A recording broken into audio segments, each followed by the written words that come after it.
Hi, I'm Ray, and it's time for another podcast episode. It's very hot at the moment. We had lashing rain last night, thunderstorms everywhere, and I thought, well, that's going to be good for the next day, early morning as it is now. It'd be nice and cool. It's not. It's not at all. Housewives. There's a word some people don't like, housewife. Now, as in all my podcasts, I'm not giving my opinion. I'm just telling you what other people have said. And putting various ideas to you and thoughts. It's not my opinion. You hear of women in the old days being chained to the kitchen sink, and they had to stay at home and bring up the children and do the washing, the cooking, the ironing, the housework, even decorating, painting, even weeding the garden, while the man of the house, as he was called then, went to work. Now, I'm not saying that's a good thing or a bad thing. That's just the way it was then. Now, what's brought this up, really, is I saw an article, someone linked to it on Twitter, something about the housewife in the 1950s. Oh, tips for looking after your husband. Various things, dreadful things. When he's due to come home from work, make sure the house is tidy, make sure the children have washed, brushed their hair and look nice, change their clothes if you need to. Have the dinner ready to serve, 6 o'clock or whatever time. Listen to him when he gets in. He might have had a hard day, right? He doesn't want to hear your problems. Listen to him and understand his problems. And it goes on and on like this.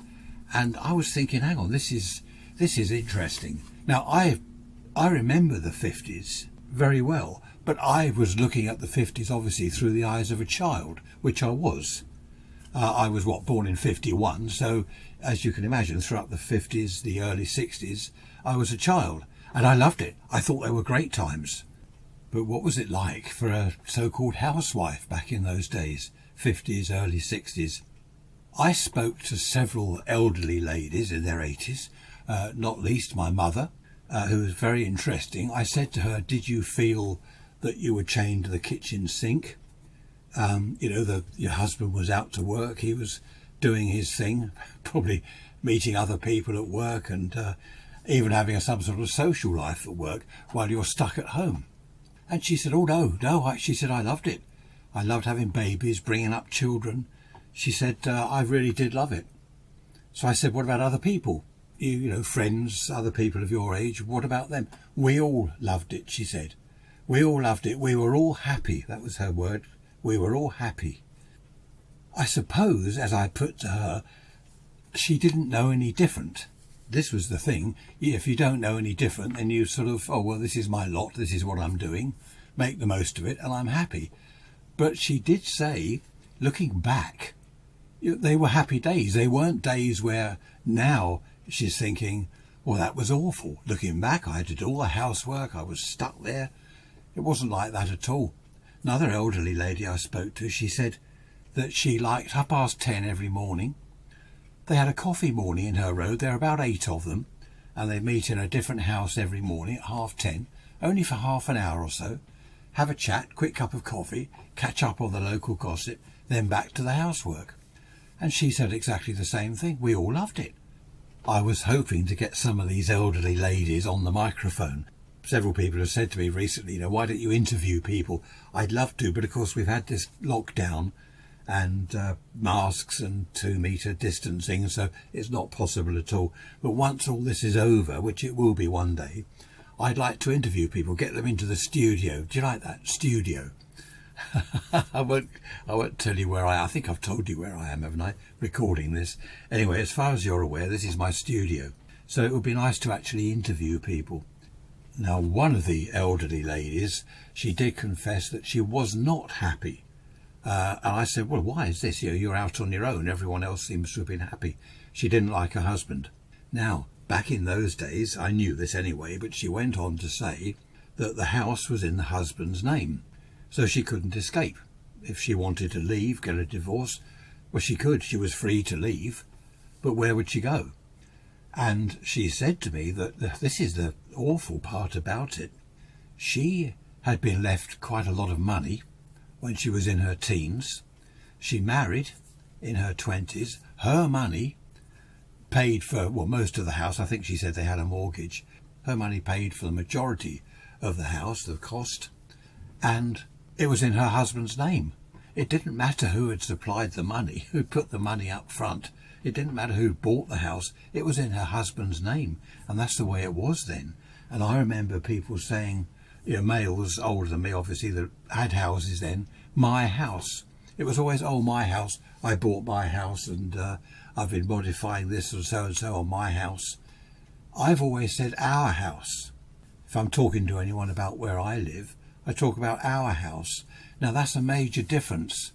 Imagine that lady, it was all her money that had been left to her that went into the house, and it ends up her husband's. So there was no selling it and getting half each like they do these days.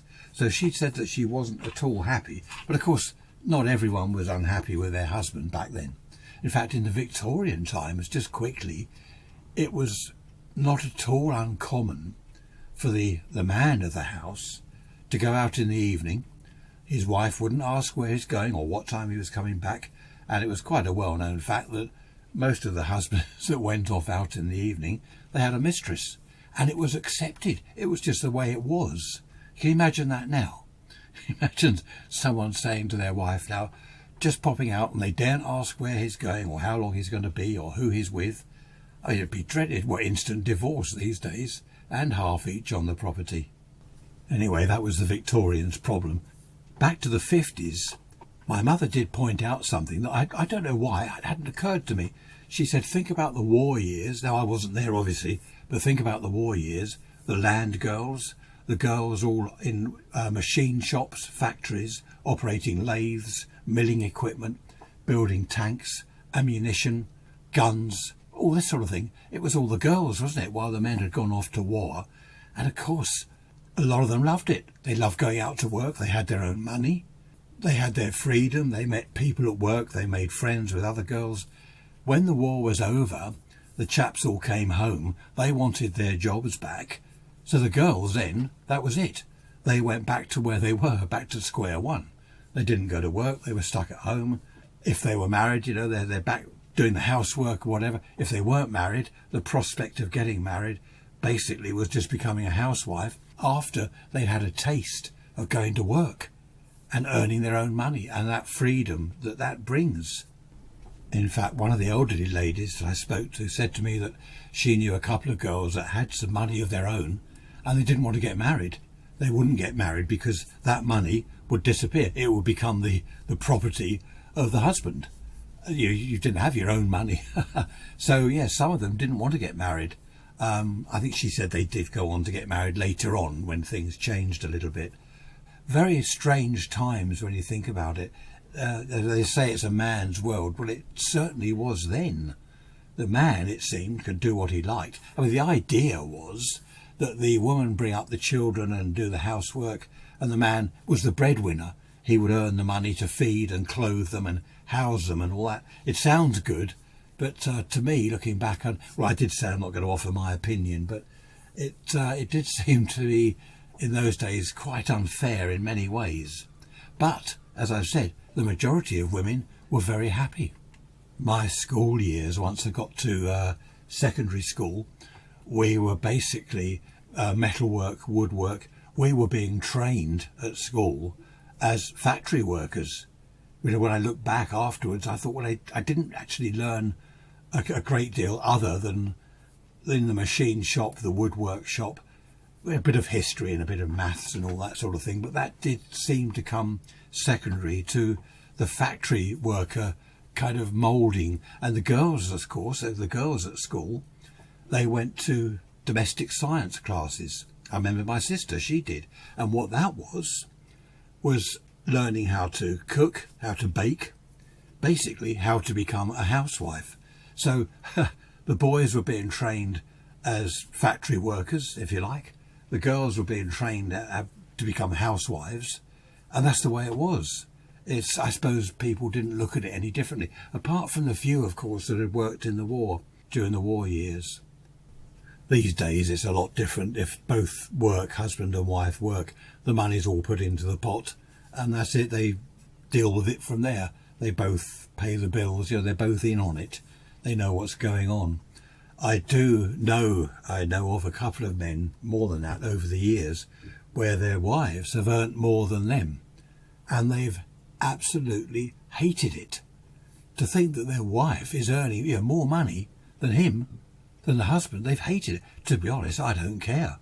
If my wife's on double the money I'm on, great. Even better, get on triple the money, quadruple the money, I don't care.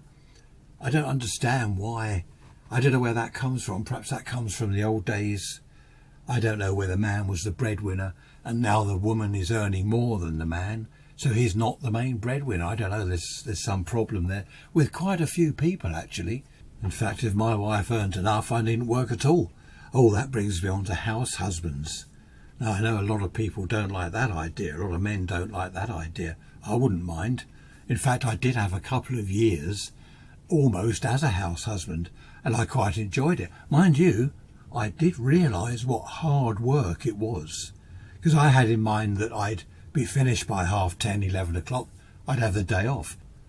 That wasn't the case. By the time you got the kids off to school, cleared up the breakfast things, made the beds, shopping, there's the shopping to do, housework, or washing, window cleaning, you've got to clean everything. It was hard work, actually. But I did get into a routine. In fact, a couple of the old ladies said that once you're in a routine, you know what you're doing every day, it's easier. You don't have to write it down. In fact, I did. I had a chart on the wall. Monday I'm doing this, Tuesday I'm doing that. But you get into a routine and it becomes a lot easier. But I must admit, I didn't mind it. I mean, I'm almost retired now. Well, I sort of am. But I didn't mind the house husband bit at all. But I do know of other men that, no way. No, the man goes to work. That's a woman's job. Good grief, stone the crows, how things have changed. As I said, looking back to the 50s, through the eyes of a child as I was then, it was great getting in from school. My mum had a drink ready for me and a sandwich. When all kids, when they get in from school, they're starved. In fact, I'm still starved at my age, but when you get in from school, it's been a long day, perhaps a bit boring, you've had enough of it, you're starved. You get home and there's mum with something to eat. How about latchkey kids, as they were called? Are they still called that? I don't know. I remember that. I remember someone saying what it was, and I thought, that must be awful, get in from school and there's no one there. Of course, if husband and wife work, the kids have got a key, they go in to the house, they make something to eat, probably something not very healthy. Parents aren't in till 6, maybe 7 o'clock at night. That must be awful. But again, if that's what they're used to, needs be, if the parents both have to work, I suppose the kids get used to it. If they know no different, it's back to that, isn't it? Back to the 50s housewife. That's the way it was. That's what her mother did, and that's what her mother before did. Her grandmother and all that. It was just the way it was. And my mother said that she loved cooking and baking. I remember the food. It was brilliant. Pies and puddings, apple and blackberry pudding, things like that. Absolutely marvellous. Apple crumble, all this sort of thing. None of it was bought from the shops already done. You go to the shops and buy cheese. It wasn't grated. You know what I mean? It wasn't all prepared for you. The carrots peeled, washed and peeled. The potatoes all washed. You came home with potatoes covered in mud. So it was all done by the housewife. I just remember one of the ladies said we're talking about divorce, and she said she knew a woman, had a couple of kids. The husband was just dreadful. I think he knocked her about a bit, and she left and went back to her mother's. She took the 2 children, went back to her mother's. She didn't know what to do. I mean, her mother took her in, obviously. She knew what the husband was like. And the husband died. This was only a couple of weeks after, apparently, as she left. So, of course, she went back to the house. No one knew that, apart from her mum, no one knew that she left. So she got the house. That was it. She lived there. And this lady, she said to me, if you were in a bad marriage and it really was bad and you wanted to get divorced or whatever, you have to do away with your husband. And I said, do away with him? What do you mean? She said, well, watch Agatha Christie. What was it? The women's most used system of murder is poison. I mean, she did laugh. Hopefully she was joking. But she said, that's the thing to do away with him. Then you've got the house and everything, you've got rid of him. But the trouble is then, of course, there's no money. If they had a mortgage, how's that going to be paid if the breadwinner's dead? Another one of the ladies, we had a good chat actually. We met, and it obviously with social distancing, we met in one of their gardens. We're all outside. One of them said, another major difference between then and now, then if you wanted something, say you wanted, I don't know, a new carpet, or rug as they had, they didn't have fitted carpets, did they? They wanted a new rug for the lounge, you'd save up for it. There was HP, wasn't there? What was it? The never hire purchase. But a lot of people didn't like that because the interest rates were high and you could get into trouble. So basically, if you wanted something, you saved up for it. And when you got the cash, you go and buy it. And as she said, these days, people with credit cards, they just, I want something, I want that, they go and buy it. Even though they know, in the back of their mind, they know they can't afford the repayments. You know, the card might be getting worse and worse, not maxed out, but getting worse and worse. And you end up in trouble. But as she said, these days people have to have a credit card. A lot of purchases require a credit card. And of course, the youngsters, as she put it, they get married, they want this, they want that, well, even before they're married. And they buy everything, they max out the card, and then they're in trouble. So, yeah, that's what I did like about the earlier days. If you wanted something, you saved up for it. And then, as she said, you then appreciate it more. It's good to want something. It really is good to think, I'm going to get that. Another couple of months, I should have enough money, and you're saving, and then you get it, and you really appreciate it, and you look after it. Whereas if you just buy it on the credit card, oh yeah, that's arrived.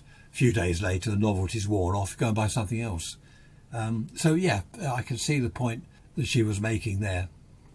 Any youngish women listening to this today would be probably cringing. You know, what do you mean, not go to work, stay at home doing housework? They've got their jobs, their high-flying jobs, which is great. That's the way it is today, and I'm not complaining about that. My wife's retired, I've just about retired, so we're both home all the time, which is really nice. We both worked full time. We did the shopping together. We don't now because of the COVID, but we did everything together. We were a team. That's what we're always saying. We're a team. Do it all together. So yes, I do see the point. Younger women today, they've been to university, they've got their degree. I mean, they become, apart from nurses, they become doctors, solicitors, which is great. I've nothing against that at all. It's just that I remember those days when I got in from school and there's my mum, which was great. Drink on the table, a jam sandwich with brown bread, excellent, happy days. If you're a youngster, of course, you'll be thinking how very different it was then, how very, very different. Women weren't chained to the kitchen sink at all. The majority of them, as they said, were very happy. And I certainly had a happy childhood during the 50s. Thanks for listening as always. Tune in next Sunday. There'll be another episode. Bye-bye for now.